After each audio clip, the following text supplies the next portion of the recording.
Harihi Om. Sahana Vavatu, Sahanao Bhunaktu, Sahaviryan Karavavahai, Tejasvinavati Tamastoma Vidvishavahai. Om Shanti Shanti Shanti.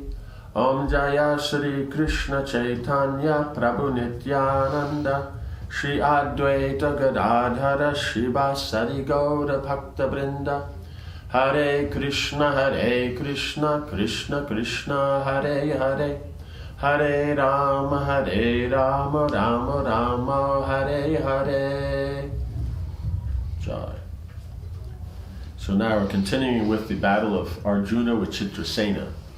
Chitrasena, who had fought the Pandavas only to protect his honor, then appeared in front of Arjuna and said, "Behold, it is only your friend fighting with you." Right, because Chitrasena, and that is because there was some honor that they were taking them, and you said to let go and all this and that. So there was just as Kshatriyas, they have this honor thing like that. Seeing Chitrasena approaching in peace, Arjuna withdrew his weapons, and his brothers did the same. The Gandharva king and Arjuna inquired about each other's welfare, and Arjuna said, "O hero, what purpose do you serve by punishing the Kurus? Why do you persecute Duryodhana and his followers?" Chitrasena smiled. "Listen, Dhananjaya, I knew long ago the real purpose for Duryodhana's coming here. He wanted to mock you in your adversity and flaunt his own wealth.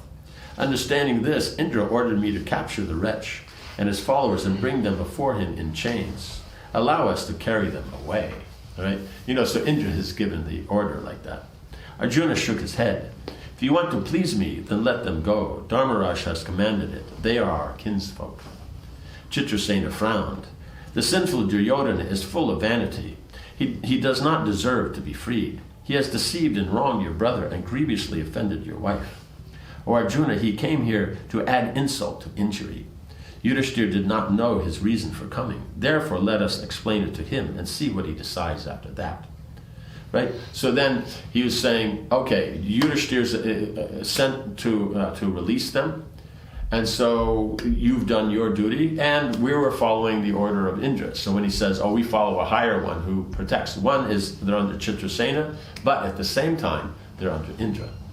Right? So Indra has sent them to do this, and we didn't know that before, right? Neither did the Pandavas. But now Chitrasena is saying, having that, then he says to Arjuna, he says, no, Yudhishthira sent us to free them, that because they're our kinsfolk. So then Chitrasena is saying, yes, but Yudhishthira doesn't know the real reason they came. So let us go discuss with Yudhishthira, right? So here you have Gandharva's king who's going to, wants to discuss with Yudhishthira because he knows that, he's going to do everything religious and all that. And, depending on how that goes, then they'll be able to discuss it with Indra. But his point is they don't deserve, they're bad people, so if they get punished by the king of the universe, what's the problem? Arjuna agreed, that they go see Yudhishthira. And they all went to Yudhishthira to inform him of what had transpired.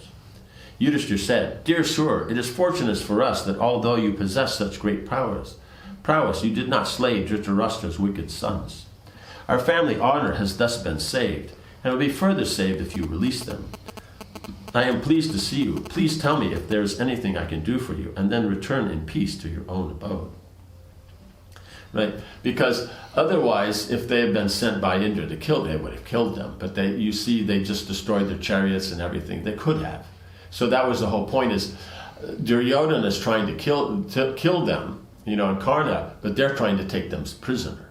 So naturally, it's going to work out a little differently. Chitrasena was delighted at Yudhishthira's words. "I am satisfied simply to see you, great one. We shall free the Kurus," right? Because now he's pointing out to do this, but Yudhishthira always works on Dharma. And so they've come, they've asked for this, they've taken shelter, and so we've done our things. You've done your things, you took them prisoners, so their point to come and flaunt their wealth and that in front of the Pandavas has failed. And so that has been attained. And so in this way, from all parties, it's all been. And Duryodhana is the only one that lost out here. But Indra and Chitrasena, they were successful. And the Pandavas were successful. And then the glory goes to Yudhishthira for maintaining Dharma. The Gandharva brought his captives into the Pandavas' presence. Indra then appeared and sprinkled celestial nectar on the Gandharvas who had been slain. They all regained their lives. Headed by Chitrasena, they rose up to the skies and vanished. Right, so that's why they also follow Indra, because he takes care of them. And so then it was seen that, it all worked out. So Indra wanted to it taught a lesson, because they're always thinking, oh, our prowess is so great and all that.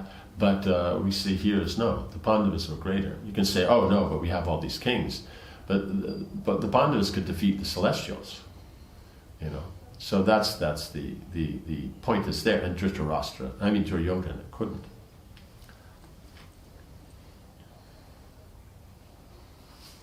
In an affectionate voice, the ever-compassionate Yudhishthira said to Duryodhana, "O child, never again commit such a rash act.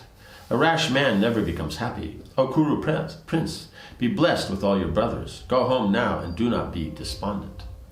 Right, because he's younger. He's like Bhima's age, so he's younger, so therefore he can call him child.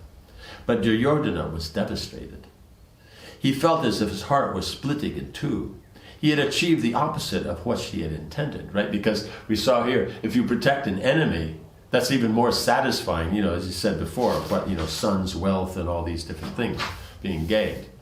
And so then instead of it going his way for his own ego, vanity, and envy, then the Pandavas actually get the upper hand, and then supported by Indra, supported by the Gandharvas. It's not only just on the earthly plane, they're respected through the universe. And so, So Chitrasena is listening to Yudhishthira, like that,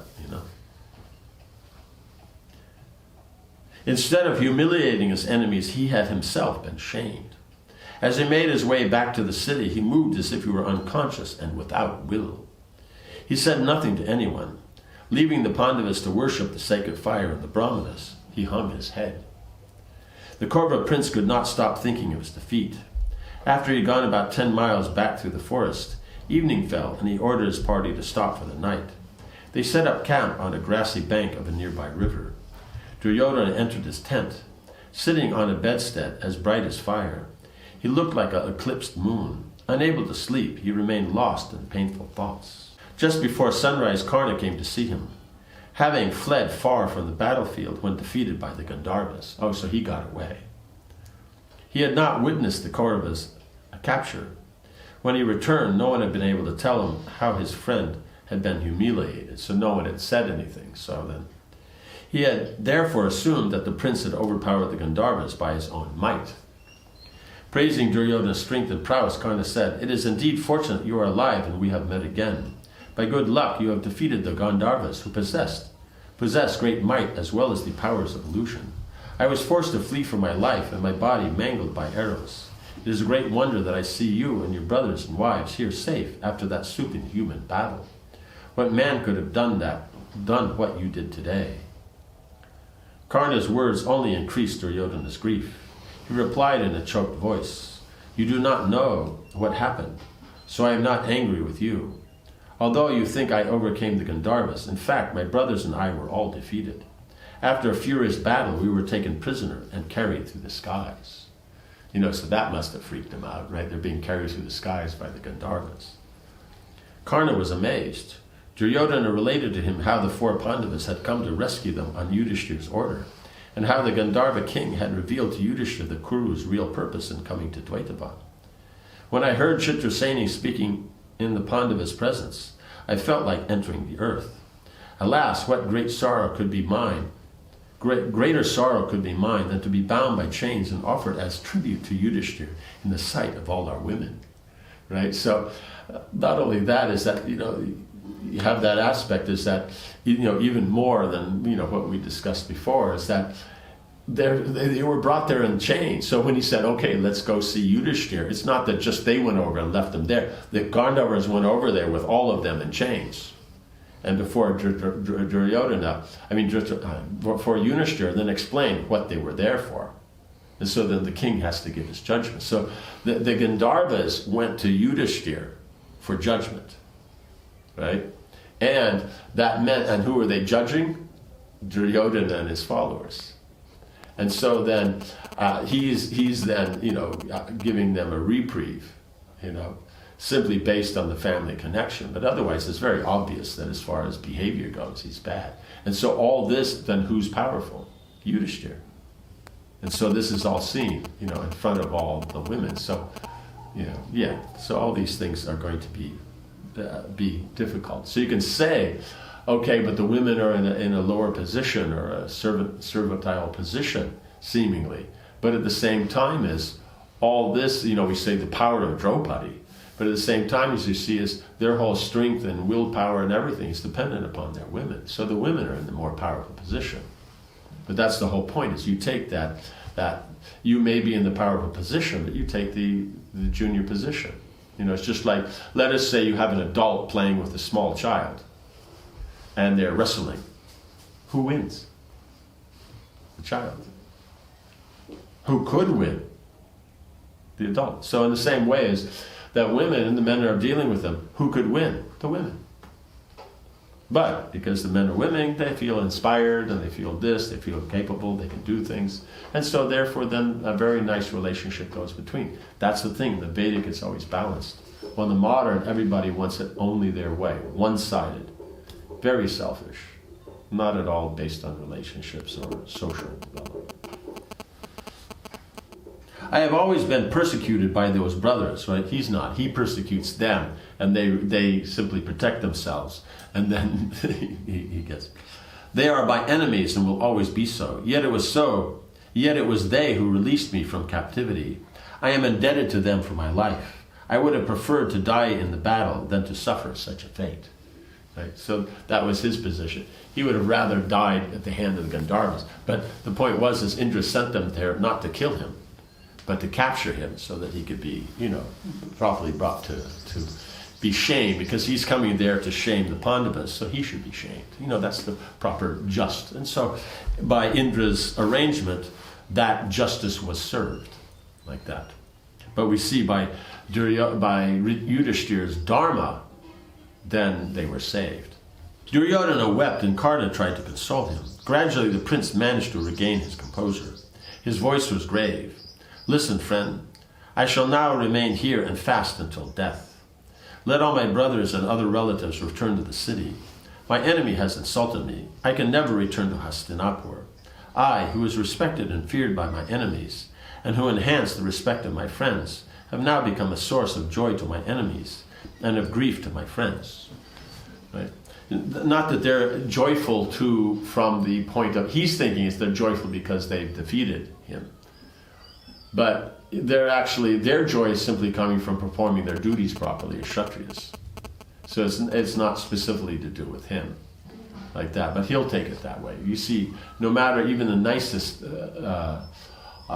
thing being offered, he always interprets it in an inimical way, right? Because he doesn't have the good qualities to be able to appreciate. If I return to the city, what could I say to my father? What could I say to Bhishma, Drona, Kripa, Ashwatthama, Vidura, and the other Kuru chiefs? In his suffering, Duryodhana realized his foolishness. What madness had driven him to come out to this forest? He recalled the many times Vidura had tried to counsel him. He had never paid even the slightest regard to that advice. Surely he was now reaping the results of his own stupidity. It was unbearable. Death was the only recourse. So now only when nothing works, then you can see, okay, maybe they were right. But you see, before us, he won the gambling match, and they say it's wrong. What's wrong? I won. The Pandavas, my enemies, go to the forest. Why did they say it's bad? I won. But now that he's been defeated and humiliated, now we can see, oh, maybe that's what they were trying to tell me.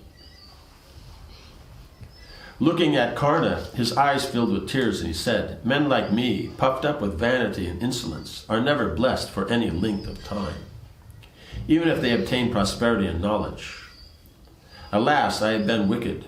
Now I suffer. Leave me here to die. I can no longer continue to live. What man could be rescued by his enemies and still drag on in his miserable existence, right? So that's what gives the pride of the Kshatriyas themselves. Right, good. But he's quite happy with Shakuni, where this is what happens. He was defeated, and he was rescued by Duryodhana. Proud as I am, the enemy has laughed at me, finding me deprived of my prowess. Means Yudhishthira wouldn't have laughed, nothing. Bhima might have smiled, but it didn't mention anything. But even if they didn't, they maintained the composure. He's just projecting that I would have laughed. So he's sure that Bhima would have laughed. Duryodhana asked Karna to bring Dushasana to him. When the prince arrived, Duryodhana said, "O descendant of Bharata, hear my words. I order you to be installed in my place as the earth's ruler.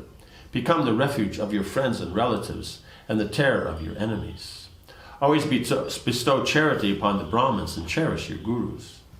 As Vishnu protects the celestials, you should protect your dependents." Right? Very good advice, very good advice. And his advice he follows, as long as it's not about the Pandavas.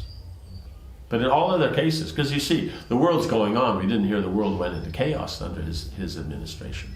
Because he knows what to do. His father's a Rajarshi, and he's been trained as such. But because of his enmity towards the Pandavas, that's where we see how everything falls apart. Duryodhana clasped his brother's shoulders. "Go, dear brother, rule this wide earth. I shall end my life here." Dushasana was grief-stricken. He lowered his face and said, "O brother, please give up your determination to die. It can never be. Do not accept such a path. How can I become king in your place? The earth may split, the heavens may fall, and the sun may lose its heat, but I can never rule the earth without you." Crying out, "Relent, relent," again and again, Dushasana fell at his brother's feet. "You alone shall be the king for 100 years, and I shall be your servant." You see, because nice, strong relationships and all that. And so this is the essential point that you see in the Vedic cultures. They have these relationships. Unfortunately, Duryodhana's relationships are only as far as the material concerns, so they'll be finished with the body.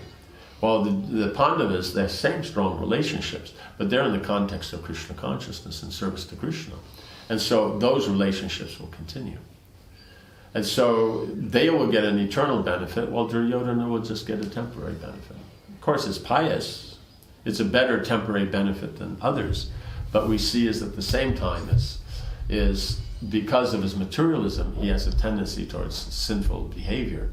And so it destroys his actually such nice positions that he's gained from whatever piety he does actually follow.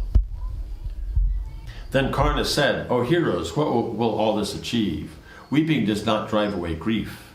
Summon your patience, do not grieve, and thus give more joy to your enemies."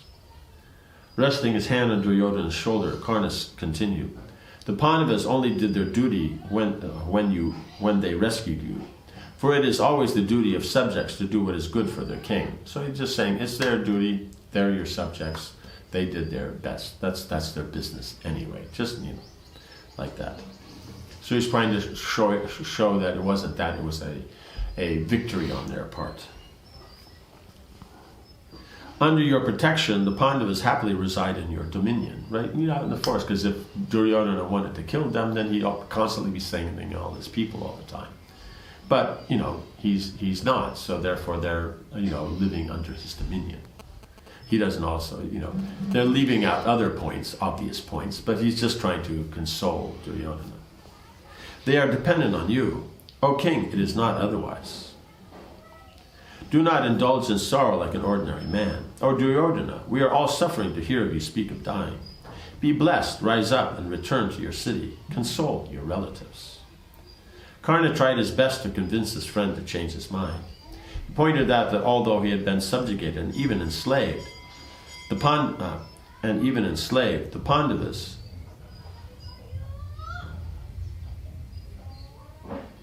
that although he had subjugated and even enslaved the Pandavas, they had not resolved to die.